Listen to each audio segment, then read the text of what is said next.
करके जिन नेताओं का जिक्र आपने किया, मनीष सिसोदिया, सत्येंद्र जैन, संजय सिंह, दो शराब घोटाले में शामिल हैं, एक मनी लॉन्ड्रिंग केस में शामिल हैं, लेकिन जेल में ही बंद हैं। यहाँ पर घोटाले को लेकर, भ्रष्टाचार के मामले को लेकर, और उसी कड़ी में अब अरविंद केजरीवाल का भी नंबर बताया जा रहा है। सुबह केजरीवाल ने प्रेस कॉन्फ्रेंस भी की, उस दौरान भी ये कहा कि अगर आपको लगता है कि हमने शराब नीति के जरिए घोटाला किया है, हमने रिश्वत ली है, तो जो रिश्वत ली है, जिन करोड़ों का आंकड़ा आप पेश कर रहे हैं, जैसे कि आप देखिए कि मनीष सिसोदिया के मामले में जिक्र किया था 100 करोड़ का।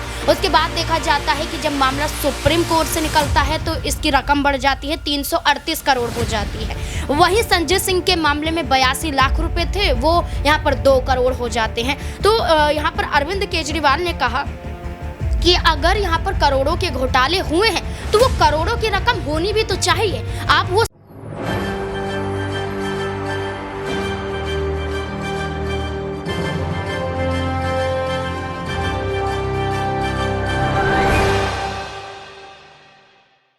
नमस्कार, मैं दौलत शर्मा और आप देखना शुरू कर चुके हैं SPN 9 न्यूज़ और स्वागत है आपका हमारे खास प्रोग्राम चुनावी अखाड़ा में, जहां पर बात करेंगे दिल्ली की सियासत पर। दिल्ली की सियासत लगातार यहां पर गर्म है, और गर्म यहां पर क्यों है और लगातार यहां पर हलचल क्यों मची हुई है? क्योंकि यहां पर दिल्ली के मुख्यमंत्री और आम आदमी पार्टी के मुखिया अरविंद केजरीवाल के ऊपर गिरफ्तारी की तलवार लटक रही है।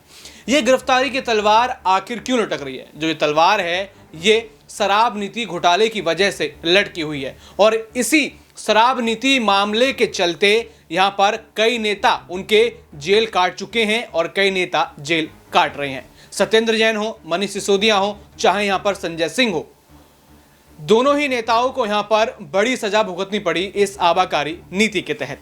2021 में जो आबाकारी नीति शुरू हुई थी, कहीं ना कहीं संकेत दे दिए थे कि आबाकारी नीति अरविंद केजरीवाल या फिर उनकी पार्टी के पतन का कारण बन सकती है। जब 2021 में ये नीति शुरू होती है तो लगातार बीजेपी हर मोहल्ले में जाकर प्रदर्शन करती है, अपने कार्यकर्ताओं को जुटाती है, लोगों तक संदेश पहुंचाती है कि यहाँ पर शराब नीति के साथ वातावरण खराब करने की कोशिश अरविंद केजरीवाल कर रहे हैं। लेकिन अरविंद केजरीवाल उन प्रदर्शनों का तोड़ तो निकाल लेते हैं, लेकिन जब 1 साल बाद ये नीति बंद होती है कई बदलावों के साथ, तो शक गहराने लगता है। बीजेपी फिर दोबारा एक्शन मोड में आ जाती है। सीबीआई और साथ ही साथ ईडी और एलजी को यहाँ पत्र भेजा जाता है कि यहाँ पर घोटाले हुए हैं, यहाँ पर चंदे के नाम पर कई सारे पैसे लिए गए हैं, जिसका इस्तेमाल दिल्ली के एमसीडी चुनाव और पंजाब के चुनावों में किया गया है। यानी घोटाले से आया हुआ पैसा चुनावों में लगाया गया है, जनता को बरगलाने की कोशिश उन पैसों से की गई है। ये सभी आरोप यहाँ पर आम आदमी पार्टी के ऊपर थे। उसके बाद क्या हुआ? लगातार यहाँ पर ईडी के समन और धड़ाधड़ यहाँ पर गिरफ्तारी होने लगी, जिसके तहत यहाँ पर हमने पहले बताया कि मनीष सिसोदिया और संजय सिंह फंसे हुए हैं। लेकिन अब यहाँ पर ईडी नहीं बल्कि सीबीआई अरविंद केजरीवाल की जांच करेगी।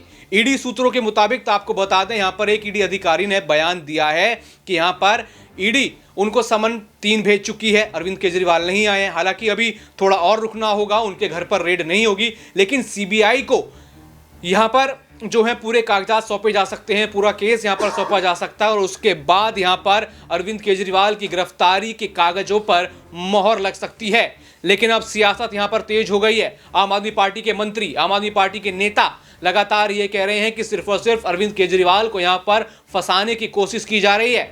जो आने वाले लोकसभा चुनाव हैं उनके लिए पार्टी और अरविंद केजरीवाल प्रचार ना कर पाएं, यही रोकथाम के लिए बीजेपी परेशान है और यहाँ पर लगातार समन भेज रही है।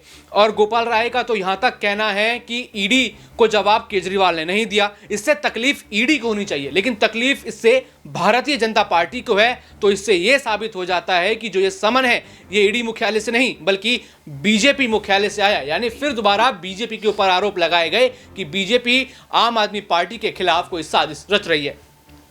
ये साजिश रचने वाले कई सारे सवाल यहाँ पर खड़े होते हैं, और इन सवालों का जवाब देने के लिए नाज़मीन हमारे साथ मौजूद हैं। यहाँ पर नाज़मीन से पहला अपना सवाल करेंगे कि क्या ये बीजेपी की साजिश है? लोकसभा चुनाव में बीजेपी अपने आप को बनाए रखने के लिए क्या आम आदमी पार्टी को इस तरीके से फंसा रही है? इस कथन में आपको कितनी सच्चाई लगती है? देखिए, बिल्कुल यहाँ पर एक एक करके जिन नेताओं का जिक्र आपने किया, मनीष सिसोदिया, सत्येंद्र जैन, संजय सिंह, 2 शराब घोटाले में शामिल हैं, एक मनी लॉन्ड्रिंग केस में शामिल हैं, लेकिन जेल में ही बंद हैं। यहाँ पर घोटाले को लेकर, भ्रष्टाचार के मामले को लेकर, और उसी कड़ी में अब अरविंद केजरीवाल का भी नंबर बताया जा रहा है। सुबह से ही चर्चाएं होती हुई नजर आ रही थी कि अरविंद केजरीवाल गिरफ्तार हो जाएंगे। पूरी मंशा है ईडी की कि अरविंद केजरीवाल को गिरफ्तार कर ले, लेकिन ये भी आरोप लगाए गए कि केंद्र सरकार ये सब कुछ करवा रही है।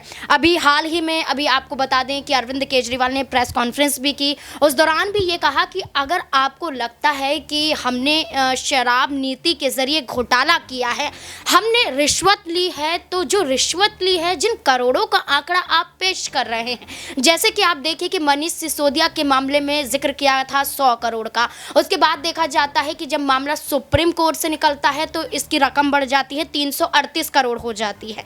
वहीं संजय सिंह के मामले में 82 लाख रुपए थे, वो यहाँ पर 2 करोड़ हो जाते हैं। तो यहाँ पर अरविंद केजरीवाल ने कहा कि अगर यहाँ पर करोड़ों के घोटाले हुए हैं तो वो करोड़ों की रकम होनी भी तो चाहिए। आप वो सबूत दिखाइए कि कहाँ है वो पैसे। अगर आपको पैसे मिल जाएंगे तो वाकई यहाँ पर साबित हो जाएगा कि घोटाला हुआ है।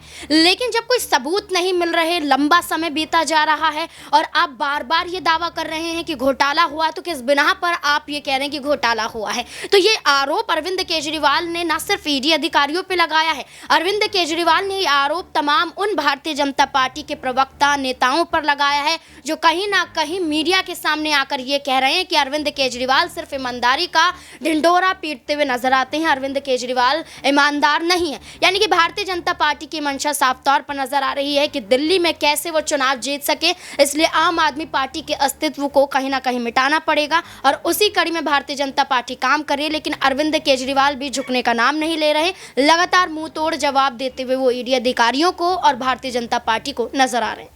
आपने यहाँ पर कहा कि जो भारतीय जनता पार्टी है जो अभी केंद्र में है कि वो यहाँ पर जो है आम आदमी पार्टी की सत्ता खत्म करना चाहती है, फिर आम आदमी पार्टी का पत्ता यहाँ पर काटना चाहती है 2024 से पहले, यानी पतन आम आदमी पार्टी का वो करना चाहती है। तो क्या अगर ये सीबीआई को ट्रांसफर पूरा मामला हो गया, उसके बाद क्या संभावनाएं हैं कि अरविंद केजरीवाल की गिरफ्तारी की जैसी आज संभावनाएं जताई जा रही थी, तो क्या सीबीआई के पास मामला पहुँचने से सबसे पहले यहाँ पर गिरफ्तारी होगी?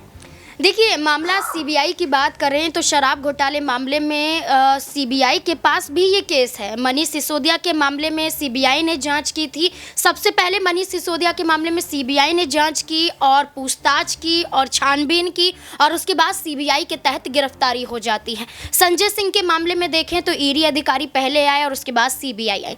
और अरविंद केजरीवाल की बात करें तो जब मनीष सिसोदिया की गिरफ्तारी हुई थी और उसके कुछ वक्त बाद ही सीबीआई के जरिए अरविंद केजरीवाल से पूछताछ भी हुई थी। कई सवाल पूछे गए थे, 9 घंटे की पूछताछ थी, लेकिन कुछ भी वहां पर हल निकलता हुआ नजर नहीं आया। तो जहां तक मुझे लगता है कि अगर ईडी अधिकारियों के पास ये केस बना रहेगा तब तक यहां पर आम आदमी पार्टी पर शिकंजा कसना ज़्यादा आसान हो जाएगा, क्योंकि ईडी अधिकारियों के पास पावर ज़्यादा है, क्योंकि वो केंद्र की ये एजेंसियां तो हैं, लेकिन स्वतंत्र रूप से बात करें तो ईडी अपनी मर्जी से अगर सबूत हैं, अगर आरोप तय हैं तो गिरफ्तार कर सकती है। और उसी कड़ी में ईडी अधिकारी बार बार समन जारी कर रहे हैं। उसी कड़ी में अरविंद केजरीवाल को अब तक 3 समन जारी हो गए और चौथे समन का भी इंतजार किया जा रहा है।